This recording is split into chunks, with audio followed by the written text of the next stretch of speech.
First story. I hid my ungrateful daughter's full-ride scholarship to an Ivy League school because she has the duty to take care of her siblings, and I banned her from leaving my home. But my entitled daughter called CPS on me and then abandoned the family. She might have been born wrong. I never raised her to be this selfish, and I hate her so goddamn much.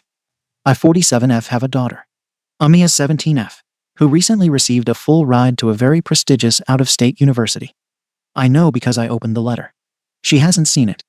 We intercepted it before she got home from school. My husband 49M and I have been hiding it for the past few weeks. Some backstory here. We have 5 kids total. Amaya is the oldest. Then there's Josh 15, Emma 12, Tyler 9, and Leela 6. My husband works construction, but it's been unstable for years. He gets jobs here and there, but layoffs are common. I used to work retail, but stopped after Leela was born because we couldn't afford daycare. Since then, I've been a stay-at-home mom. Finances are tight. They always have been. Amia stepped up early. She started helping with her siblings from around age 10. I don't mean just babysitting for an hour. I mean she changed diapers, fed them, helped with homework, got them dressed, and even took over bedtime routines, sometimes when I was too exhausted or dealing with the younger ones. She learned to cook simple meals by 13. When she got her license, she became our main driver for groceries, for her siblings' appointments, and for school drop-offs and pickups. We couldn't afford another car, so she shares mine. She's a bright kid, always has been. Top of her class, active in the debate club, and volunteered at the library. We encouraged it to a degree, but we also reminded her constantly that family comes first. That it's selfish to get caught up in ambition when there are real responsibilities at home. My husband's exact words once were, "We don't abandon our own just to chase shiny things." That stuck with her, or so we thought. We knew she was applying to colleges, but she didn't tell us which ones.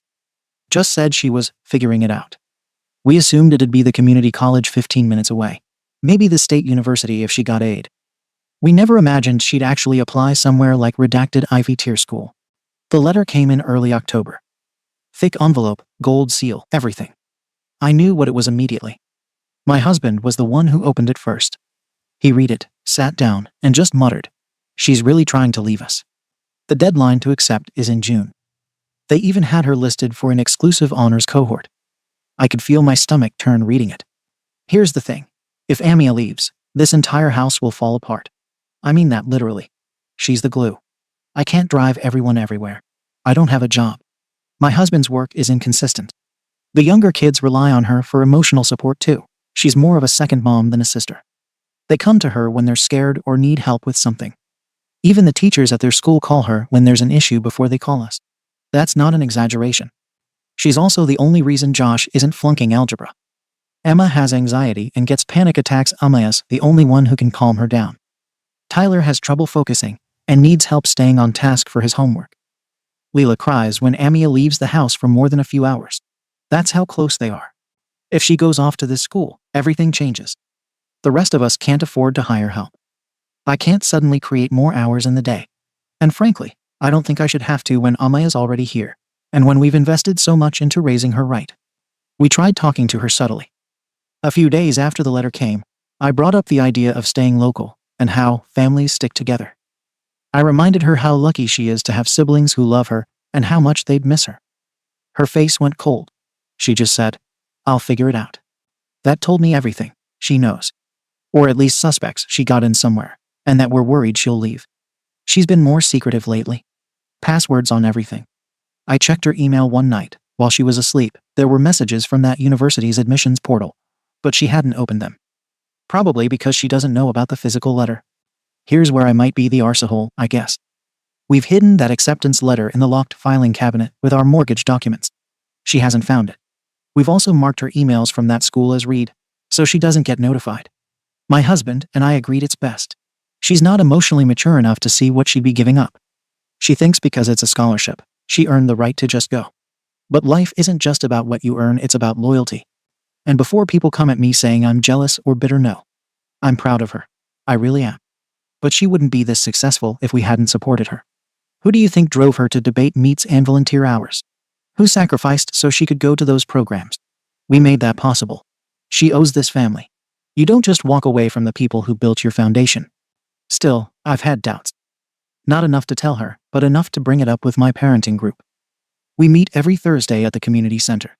I told them the story, leaving out some specifics. Half of them sided with me. One mom even said, "I'd do the same. My kid can't just up and leave when there's a household to run." But a couple others looked horrified. One woman said I was emotionally stunting Amia and using her like a live-in nanny. That hit hard, I won't lie. I left that meeting angry. I didn't speak to that group for over a week. Who are they to judge me? They don't have 5 kids. They don't know what it's like to feel the walls caving in when your partner might be laid off again, and there's no plan B. They don't have a daughter like Amia who can balance an entire family on her back without complaint. She's never said no, even when she's exhausted. She's always done what's asked of her. That's what makes this so frustrating. Because now, she might not. The few times she's pushed back, it's always been quiet. Controlled. Amia doesn't yell. She doesn't argue. She just stops engaging. Last year, we had a blow-up because she refused to drive Josh to practice after he made fun of her in front of his friends. She said she was tired of being everyone's backup parent. That lasted a week. Then she got over it. I thought she understood her role in this family better after that. But maybe not. A few days ago, she asked if we'd seen any letters from out-of-state schools. I told her no, just the usual community college flyers. She nodded, but I saw her hesitate. That's when I started to worry she was piecing it together. She's not stupid. She knows deadlines are coming up. She checks the mail now before I can get to it. But she hasn't said anything since. My husband thinks we should just keep quiet and wait it out. He says if she misses the deadline to respond, that's her problem. She'll thank us later. I'm not so sure. I keep going back and forth. We've always said family first. But now I wonder if she's been planning her exit for a while. I found an old notebook of hers in the car last week. It had a budget written out, notes about FAFSA, dorm essentials, and even a list of cities she'd like to live in someday. None of them are here. She's been living in this house, eating our food, and using our car, all while dreaming about how fast she can leave. Like we're just some stepping stone until she finds something better. I can't pretend that doesn't feel like betrayal. You don't raise a child for 17 years, pouring everything into them, only for them to act like they owe you nothing. I brought this up to my sister, who has always had opinions about how we parent. She told me straight up I was being controlling and unfair. She said we're sabotaging Amaya's future out of fear. She even offered to help Amaya apply again next year, if we mess this up for her. That's not going to happen. If Amia wants to try again later, she can, but under our roof, while contributing. I don't think my sister understands how serious this is. This isn't about a vacation or some internship. If Amia leaves, we're screwed. My husband can't be 2 places at once. I can't go back to work unless someone is here for the kids. We're already 2 months behind on utilities. Groceries have been tight. Amia has a job at the bookstore that brings in about $600 a month, which helps with gas and small stuff. But take that away, things collapse fast. And no, before people say it, I don't think it's wrong to expect her to help. She lives here. She's part of this household. Her leaving doesn't just affect her. It affects 5 other people. You don't just chase opportunity without thinking about who you're stepping over. That's not how we raised her. Do I feel guilty hiding the letter? Sometimes. But then I remember that she probably wouldn't even say goodbye properly. She'd just pack and go.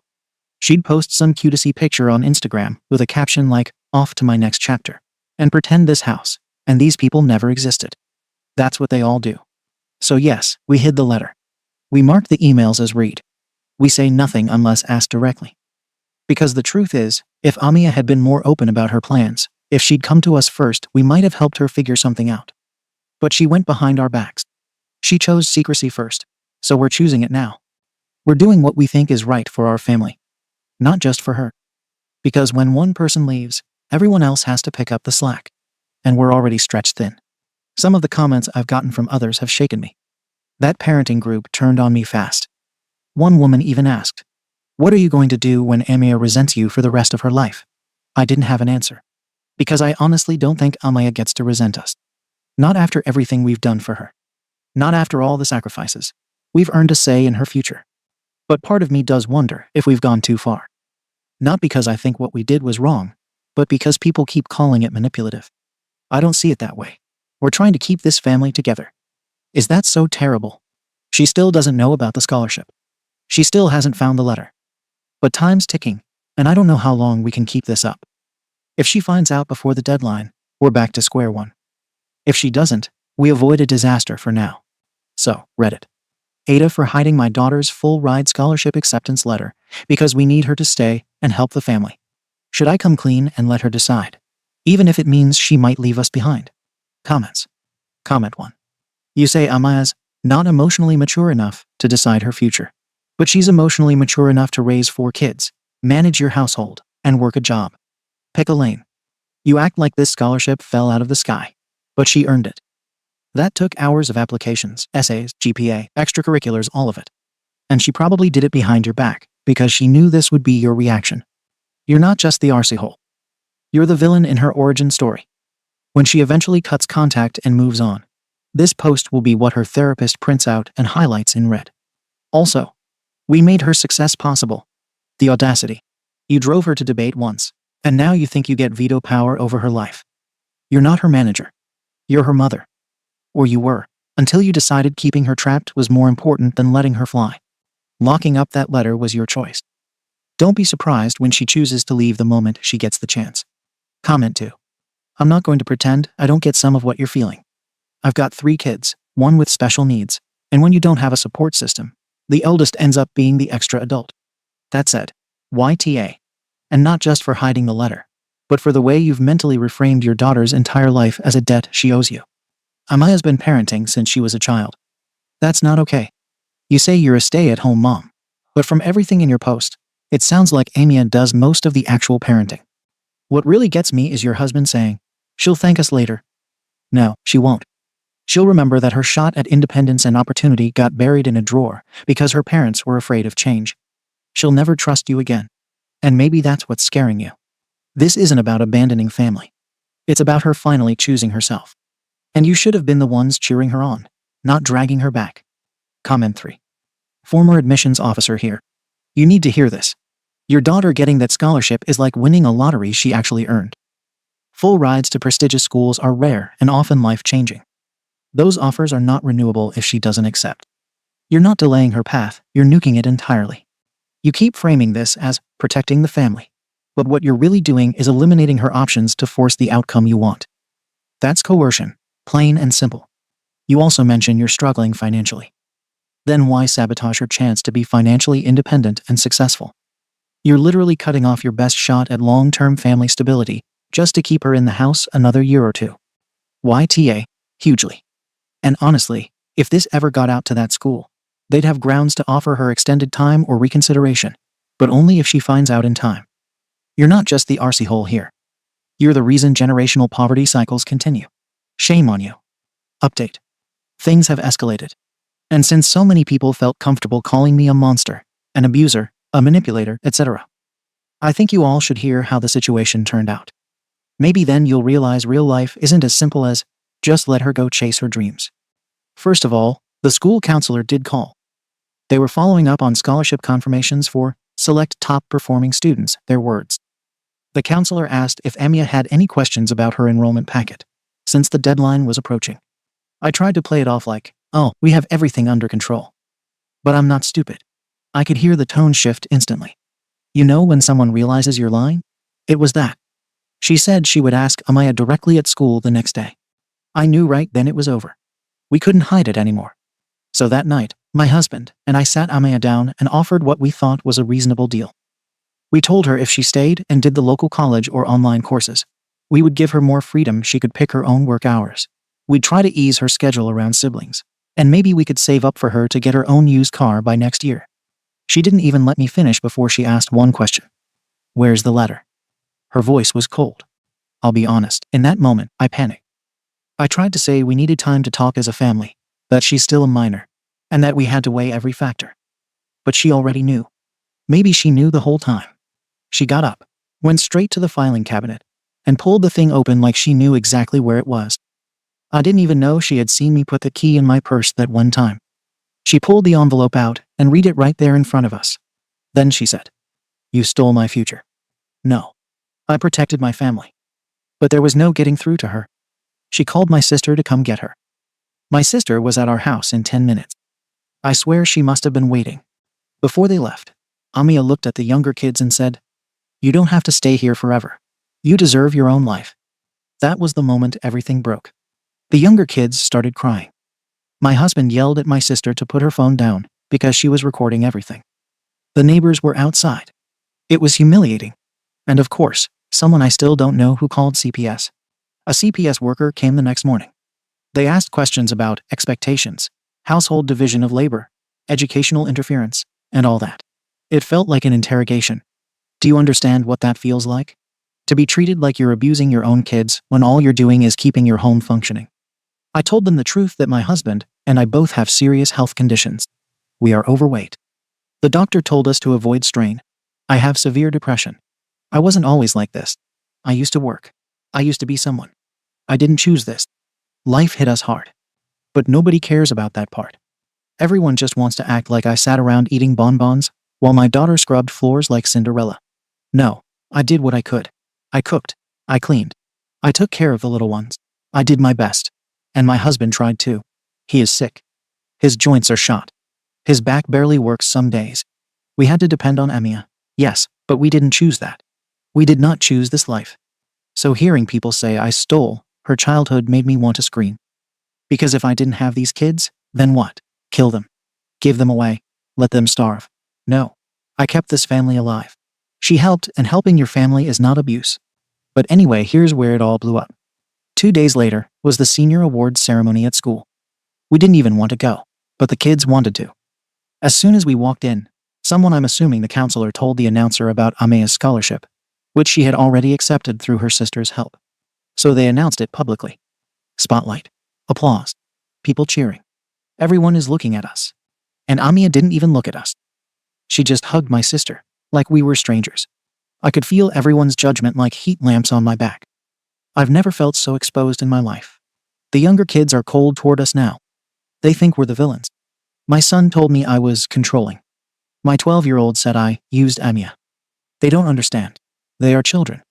They will understand when they're adults and struggling and realize nobody helps you except family. But Amia? No. She's too far gone. She came back to my house to pick up her stuff and left that night. She hasn't come back. She didn't hug us. Didn't say thank you. Didn't say goodbye. She just walked out. Like we meant nothing. And maybe what hurts the most is that she was born wrong somehow. Because I have other kids who still love me, who understand the meaning of sacrifice. But her, she chose herself. And now she gets to run off and play smart girl college princess, while the rest of us fix the mess she left. You all can call me the arsehole again. I'm sure you will. But tell me, what was I supposed to do? Just let the entire family drown so one girl could feel special. If that makes me the arsehole, then fine. I'm the arsehole. Happy? Comments. Comment 1. She gets to run off and play smart girl college princess lady. You make it sound like she won a game show. She earned that scholarship. With her own goddamn work. While also raising your kids, holding a job, and keeping your house from collapsing. But I guess in your mind, it's betrayal. Cool. So was she supposed to get her degree in guilt studies, while chauffeuring your other kids to therapy to undo the emotional labor she was forced into? Also, you locked her letter in a cabinet. That's next level petty. You're not a struggling mom. You're a plot device in a cautionary tale about why we need better child protection laws. And blaming her for abandoning the family she didn't leave. You pushed her out when you told her that love means being a slave to your bad decisions. She just finally stopped believing you. You got the life you built. And now your kids see it too. Comment 2. What's horrifying is how you still frame this as love. You genuinely think controlling Amea's life, intercepting her mail, hiding her future from her, and emotionally blackmailing her with family obligations is an expression of care. It's not. That's emotional abuse dressed up as sacrifice. You say your kids are starting to hate you. But they're not hating you for no reason. They're watching how you treat their sister, how you treat anyone who dares to have needs of their own. They're realizing love in your house comes with strings so tight they choke. And calling your daughter born wrong for choosing her own future. That's what tells me everything. You don't want to understand her. You want her to comply. Obedience over love. Silence over autonomy. She didn't betray you. She saved herself from you. And she'll be okay. I'm not so sure the rest of your family will be if you keep doubling down instead of taking a hard look at what you've done. Update. I don't know why I'm even writing again. Maybe because it feels like everyone has already decided I'm the villain. And I need at least one place to say what's happening in this house. Or maybe because I'm scared that I really am losing everything and nobody is actually seeing what is going on behind these decisions. Amia still hasn't spoken to us. She blocked me. She blocked my husband. She even blocked the younger kids. My sister told me this was to protect her peace. She blew up her home and ripped herself out of her siblings' lives, and we're supposed to talk about her peace. I tried calling from a different number. She hung up as soon as she heard my voice. The younger kids saw that. They don't say anything, but they look at me differently now, like I did something unforgivable. They are quiet around me. They stay in their rooms more. They don't ask me for help with homework. They text their friends instead. They whisper sometimes when they think I can't hear. It feels like my house is going silent around me. And before people say, well, now you know how Amaya felt, no. I was here. I was present. I helped. I cooked. I cleaned. I got up at night when they cried. I ran a household while dealing with depression and a body that doesn't work the way it used to. I didn't choose to get sick. I didn't choose to lose control of my career. I didn't choose to have a husband whose body is breaking down from years of physical labor. We didn't choose any of this. We were dealt a bad hand, and we did what we could to survive. And Amia was part of the family. Families survive together. That's how I was raised. That's how things are supposed to be. But apparently now survival is abuse. Responsibility is slavery.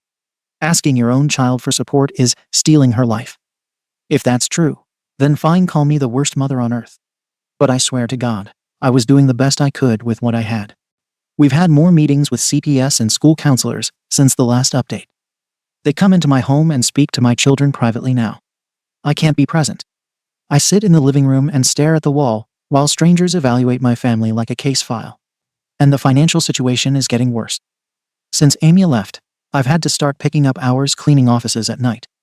My husband tries to help, but his back gives out halfway through. He sits in the car for the second half of the shift. I don't blame him. He's hurting. I'm hurting. But the work still needs to be done, and I am exhausted constantly. I come home and the sun is already coming up, and the kids need breakfast and school rides and someone to break up arguments and check homework. There is no time where I breathe. People assume I sit here doing nothing. I can't remember the last time I sat on the couch without a task in my hands. I miss the past. I miss when the kids were little and still believed I could hold the world together. I miss when Amia used to come into the kitchen humming, not glaring at me like I was the enemy. I miss when my husband's laugh didn't sound tired. I miss when I could get through a day without pain radiating down my spine. I miss when this house felt like a home instead of a battlefield with the smoke already cleared and the bodies already down. My oldest son, Josh, asked me last week why I made Amaya run. I told him I didn't make her do anything she chose to leave. He said, because you made everything her job. Then he walked away from me. I cried in the bathroom so they wouldn't hear. Emma barely speaks to us at all. She's always texting Amia now, I think through my sister's phone. Or maybe through a friend. I don't know. But she shuts the door when she does it. She looks at me like I ruined something that can't be fixed. The younger two still crawl into my bed some nights. So maybe they don't understand yet. But they will. They'll hear the stories. They'll see the version of me that everyone else tells. And they'll believe it. The worst part is that I tried to fix this. I even tried contacting the university myself, not to sabotage anything, but to ask if there was a way for Amaya to do her first year remotely. They told me, in very polite wording, that I have no legal access to her records, and that I should not attempt to interfere with her education again. Interfere. That word has been echoing in my head for days. I wasn't interfering. I was trying to hold my family together. But now I don't know what I have left to hold. My daughter is gone. My other kids are slipping. My husband is exhausted. I am exhausted. And every single person watching thinks, this is somehow all my doing. That I wanted to break my own family. No one sees why I did what I did. No one sees how much I've sacrificed. No one sees that I am drowning. Everyone just sees Amia, the poor heroic girl who escaped. Maybe she did. But she left all of us underwater to do it. And now I'm afraid none of us will ever come up for air again. Comments. Comment 1. I want you to notice something. You describe Amia leaving as walking out. You describe your other kids pulling away as turning against you. You describe CPS involvement as humiliation. You describe the scholarship as abandonment. But you describe your own actions hiding mail, controlling her choices, putting adult responsibility on a child, calling her born wrong as just surviving. That's the disconnect. You're not sad because the family is broken. You're sad because the control is gone. And grieving control feels like losing love when you don't know how to separate the two. The reason Amia cut contact isn't because she's selfish. It's because you don't see her as her own person. You see her as a tool, a limb, an extension of your survival. And the tragedy here is that you do love her, just not in a way she could survive. Comment 2. I don't think you understand the core issue. And until you do, nothing will change. You keep saying, we didn't choose this life. But Amia didn't either. She didn't choose to raise kids she didn't give birth to. She didn't choose to become your emotional support system. She didn't choose to be your mobility, transportation, mental stability, and financial buffer. You talk about how tired you are, how worn down, how the weight of surviving every day feels crushing. That's real. I'm not denying your pain. I watched my own mother go through the same decline, the same medical issues, and the same depression. But here's the truth that hurts. All the exhaustion you are feeling now, Amia has been feeling it for years. The difference is you had adulthood before all this. She never got one. She went straight from childhood to parenthood. You are losing your kids, not because Amia turned them against you, but because they watched their big sister escape and realized there was something to escape from. You're grieving the family you imagined you had, not the one that existed. Second story. Bill got obsessed with me for rejecting him 10 years ago, stole my naked pics, and made false accusations of me cheating, and my husband divorced me. I cleared myself. My ex wants to reconcile, then beat up his brother. Now his sister blames me for ruining Bill's life for a joke, and his Bill is harassing me, and my parents disowned me. We made a video on this story already, and OP made a new update. I F38 met my brother-in-law M38 at uni. He asked me out in our first year, and I refused. He called me the C word and said that I am shallow. My best friend told me that they were harmless comments from a drunken guy who got rejected. I never thought myself shallow. It was his demeanor and awkwardness that were off-putting to me. Anyway, he proved my friend right. And other than these comments, I have never felt uncomfortable during my uni years because he never bothered me again. Not even looked my way. The next time I met him was when my baby sister 28F introduced him as her BF. I didn't even recognize him at first because it had been like 9-10 years since that day he talked to me. He was visibly annoyed that I didn't recognize him and called me a liar. The family was skeptical at first about him, but he seemed to treat my sister right, and she seemed happy. He is very rich, taking her all over the world, and he seemed kind with us too. They got married after a year of dating. They have 3 children. I met my now ex-M 45 years ago, and the only odd comment from my brother-in-law was that I was still as shallow and superficial as I was in uni. At the time, I took it as a joke, but in hindsight, when I found out the truth and started thinking back looking for red flags, this was probably a big one. He never showed any signs that he disliked my husband, and he was always decent enough, and his indifference to having a close friendship with my husband and me didn't seem odd because he was always a recluse. A year ago, my husband came home and accused me of cheating, and he had evidence. The guy contacted him, and he had naked pics, etc., of me on his phone. The guy told my husband that he didn't know at first that I was married, but as soon as he found out, he contacted my now ex. He even apologized to my husband. I have never met this guy in my life. Nothing I said or did made my husband believe me. He left me, and our divorce is pending. Then yesterday that guy contacted me. He apologized for what he did and told me that he is friends with my brother-in-law. He sent me conversations, endless conversations my brother-in-law had about me for years. He has never forgotten that I, in his words, didn't even give him a chance and only judged him by his looks. He called me C in that chat. Both groups chat with his friends, but mostly with this guy. They planned this attack, and my brother-in-law somehow got access to my photos.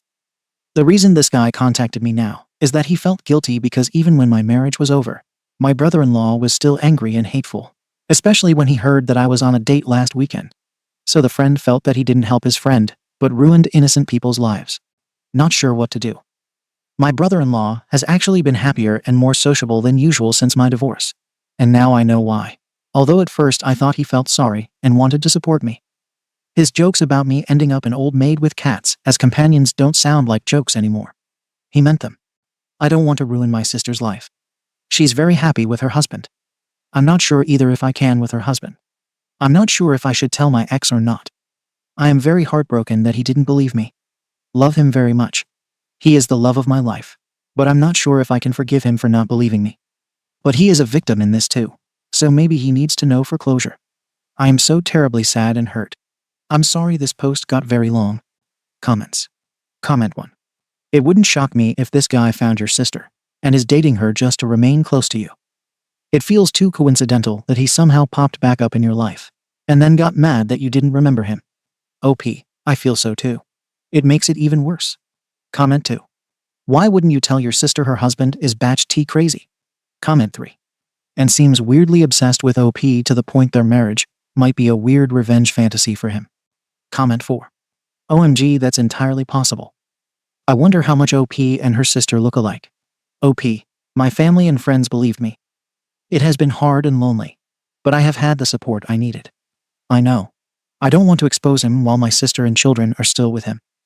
But then I don't know how to start. If she chooses to stay with him, then she's in danger that I put her in, and yet I can't help her. We are very close. She's the baby of the house. Updates from comments by OP. The 29th of January. Oh God, I just remembered something. My sister has my passcodes. He is an IT guy, but maybe it wasn't that he hacked my accounts or something complicated. The 30th of January. My soon-to-be ex-husband knows everything now. Apparently the guy who contacted me contacted my husband at the same time and confessed to him. My soon-to-be ex is coming to town this weekend, and he wants to talk. Afterwards, I will probably need to look into taking legal action, if that's possible, and tell my family. I think now that exposing him is the best and safest approach. Should anything more serious happen, at least people would be aware of who to blame. I want to at least make sure that my sister and her children are safe before I tell them everything. Like meeting them at my parents' house after I tell my parents. The pictures were real, and were probably stolen from my phone or my husband's, because he is the only one that I took the pictures for. I don't know if I can get any justice since the pictures were not of my face. At least I was smart enough not to have my face shown in naked pics. I don't know what will happen. I have tried so much to forget about him, and I thought I had managed well. But hearing his voice today after over a year just brought back all the good memories. I haven't stopped crying today, missing him. On the bill. He's been following me throughout my uni years, and even afterwards. He found my sister and managed to charm her. When they got married, I was single, and apparently he was telling his friends how he was glad I was old and single and miserable, not my experience of my single life. Then when I met my husband, he was angry because he didn't think I would find someone at my age 33. Now when we were getting a divorce, he was very pleased again, saying I would definitely never find someone at 38. That I would regret turning him down. But I was on a date last weekend, so he spiraled down again, and was angry and wrote horrible things about me. So his friend chose to come forward because he thought that my divorce wasn't enough for this guy, his words. The 31st of January. Comment 5. I truly hope you both still have love for each other. OP, I do, but I don't know if he still does. He doesn't live here anymore, and I am not sure if I can trust him again, or he me for that matter. The breakup was a mess, and he was in real shock because he couldn't believe this of me. He called me all kinds of stuff. Psychopath, fake, lowlife, and disgusting. And he couldn't believe I could trick him like this and act like I had morals. Nothing I said made him believe me. It made him even madder because I was still so convincing. So I don't know. There is a lot of hurt there. The 3rd of February. Hi. Yes, I met with my husband, and it didn't go well at all. We talked, and he apologized and asked me to forgive him. He said that he never truly believed that I would cheat, but the evidence was overwhelming, and he just thought that he believed me because he was blinded by his love for me. He then wanted to head over to my sister and her husband to confront him. But I asked him not to until I am comfortable that my sister is at least at my parents'. I wanted my parents to ask her to go visit them, and we would tell her then. That way she is not with her husband when she finds out, and he finds out that he is exposed. This morning I got many calls and texts from everyone, because my husband went and did it anyway. And he had a huge fight with my brother-in-law. He denied everything, of course, so my husband blasted him on social media, and made an apology for believing rumors about me. My sister was angry with me, and my parents were confused and shocked. I have talked to my parents and told them everything now, and they believe me. But they agree that I should have been given the chance to talk to my sister before all hell broke loose. Now she is not speaking to me because my husband tried to beat up her husband. He made it worse, yes. He has always been calm and collected and good at de-escalating bad situations. Never knew he would act so rash and make things worse. The 6th of February. I really don't have much to add. My sister is very angry. She said that I have ruined her husband's reputation because my ex has blasted him and his friend everywhere. Now he is talking about wanting to end his life because I ruined it because of a joke he played. My parents told her everything the day everything was exposed, and apparently she believed them me at first. but now she has turned on me, so she is refusing to listen. I wish I could have had a moment with her first before all hell broke loose. Comments. Comment 1. How are things? OP. Getting back with the husband. OP. I think he is seeing someone. Comment 2. If he isn't at least hitting the pause button on any new relationship until this is sorted out, then he was never worthy of you. If you and he really do continue on the path of divorce over this, it adds to a lawsuit against your bill. Please, OP, see a lawyer.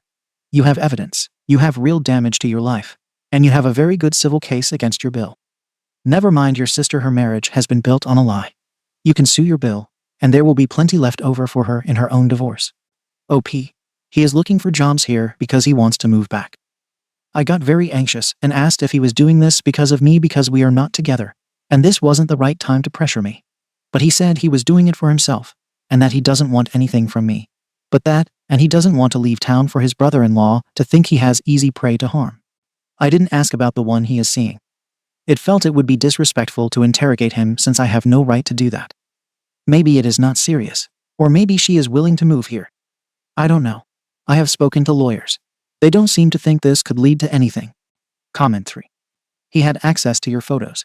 That's all revenge adultery. OP, yeah, they didn't care. Comment 4. OP, were you able to discuss with STBX the repercussions of his actions? Is he offering to help with the lawsuit, or help clean up a bit of the mess he's made? With everything you went through, it sucks that he confronted them first. You're definitely the real victim here, and he made it even worse. Also, cops won't help you on this. You can file a report and give it to a lawyer. I'd talk to a lawyer and suppress charges. Once in front of a judge, other charges may be given. OP, yes. And he said that he couldn't just wait and let my brother-in-law believe that I was alone and easy prey. He said that police wouldn't do anything. He was right about that. And people like my brother-in-law are better exposed to everyone because they value their image. He doesn't seem to be understanding of my sister, however, and the way she was put in the middle. He did apologize a lot, but probably only because I was distraught and upset about what he did. I don't think he regrets anything. He is very sad himself, and he's been apologizing all the time about everything, including not believing me or trusting his gut that believed me. My brother-in-law hasn't bothered me again since he tried to call me to threaten me after everything blew up, because my ex went to his place again and threatened to beat him up again. Now my sister is even angrier. Update. I am sorry that I have been gone for too long, and I am overwhelmed by the support that you have given me here. Some of you are still asking about me. I don't know where to start. I have been in constant pain and stress about everything that happened. But my brother-in-law is now exposed to everyone for what he did to me. For those of you who think he is in love with me, he isn't. He very much hates my guts, and has done so since the day I rejected him. Hate is also a driving force, and not only love. So for the stupid users that I would like to call losers who made fun of me for me bragging about a man not being over me in 20 years, that is not it. If this is bragging, then you're actually very sick in the head. Unfortunately, I was sent these comments from a different sub about updates. What a bunch of losers. I was in constant fear that my brother-in-law would be hurting my sister because of me, and I am not certain if he will. But that was the only reason I have been apathetic. I wasn't sure what the right step was with people like him. He has hidden his hatred so well for so long, so what more is he capable of? I didn't want my sister and her children to be the collateral damage. That's why I have been careful. I am sorry to disappoint you by not being the strong bad bee. I have other priorities. My sister, and I finally talked. I love her and her children very much. She seemed just very hurt and questioning her entire marriage, and who can blame her? I tried the baby steps approach. I wanted her to know I was there for her, and I was honest with her about my worries about her and her children with a man like him. It worked for a while, and I was being hopeful, but something changed, and it probably had to do with her husband giving her an ultimatum. Divorce or cut your family off. She chose her marriage. It broke my parents and me, but I don't think we can do anything about it. It is her own choice, even if we believe it is coerced. But maybe there's this little chance that she knows him better than we do. There's the little hope that he is a better person towards his family. I am clinging on to that hope. She wrote to us telling us to forget she and her children existed, and that they will take legal action if we ever try to contact them. My brother-in-law deleted all his social media accounts, and his friends apparently all want nothing to do with him. I have heard he is planning on leaving the city because everyone knows what he did now, and he is having a hard time with it. He barely leaves the house, and he has been shamed, even at work. My ex-husband and I are moving on with a divorce. I don't blame him for believing the rumors, but at the same time I wish he knew me better, like I thought he did. That I would never do such a thing and cheat on him. I am so sorry that he moved back for me, and probably was hoping we could give it another chance, but I can't. He has apologized so many times and said so many times that he never truly believed the rumors. But I have started to think that our marriage wasn't strong enough to overcome a rumor. It is nobody's fault. But I thought our love was stronger than it actually was. I think we both thought that. I started dating a new guy a few weeks before all this started, after over a year of me not even being able to leave bed. He has seen all of this unfolding, and he's been very patient and supportive. I think I have a real shot at happiness now. At least he knows everything and is well prepared in case my brother-in-law isn't done with me yet. Thank you for reading all this. And thank you again for being there for me. Update. Hi. I can't believe you guys are still DMing me on an almost weekly basis to ask about my situation with my sister and ex-husband. I am so sorry for not answering you. But I have not been here in almost 2 years now. Here is my update. I have moved away. It was the best thing I could do for my sanity. This was after my Bill cornered me after work one day, demanding that we talk. He would not let my arm go, and I even had a blue mark on my wrist from where he held me. I felt terrified and started crying.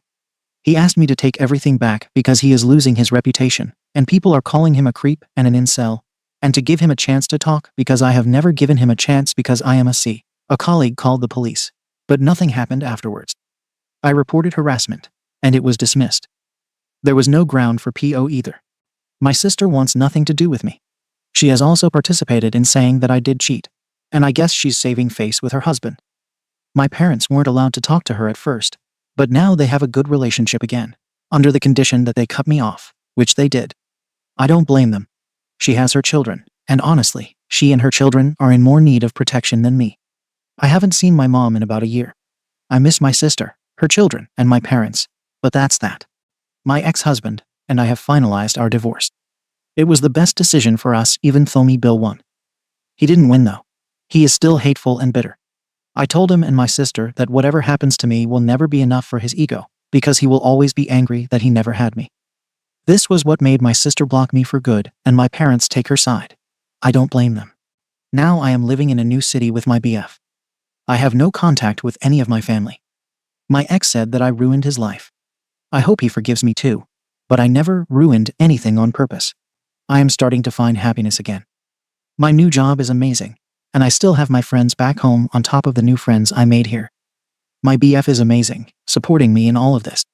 His family has become my family, and they took me in with open arms. We live closer to them now. Bill has never tried to contact or talk to or about me again. I guess all is well now. Comments by OP. I am child-free. That's one of the reasons, I guess, because if there was a chance I would have children, I don't think they would have wanted to burn this bridge, no. It was easy. It was either that or my sister and her children are left to the mercy of a man that's capable of doing anything. I don't fault them. My mother especially. She knows I am strong. If OP would forgive their family, not my sister, but I would welcome my parents back. They are stuck between a rock and a hard place. One gave them grandchildren. I think we need to be grandparents to see how hard it is to live without them. Especially when they're aware that their dad is a terrible human being capable of doing anything. But I will never forgive my sister. He is dangerous and cowardly, which makes him even more dangerous. When he came to my workplace, he tried to run away when the police came, and he also tried to run away when my ex-husband went to confront and beat him up. About why the ex-husband is mad with OP, it is very complicated, but he left his GF and moved back, thinking we would reconnect. It didn't happen. Thank you for watching the video. If you are interested in listening to these kinds of stories, we've got more in store for you. Simply subscribe to our channel, hit the like button, and share it with your friends.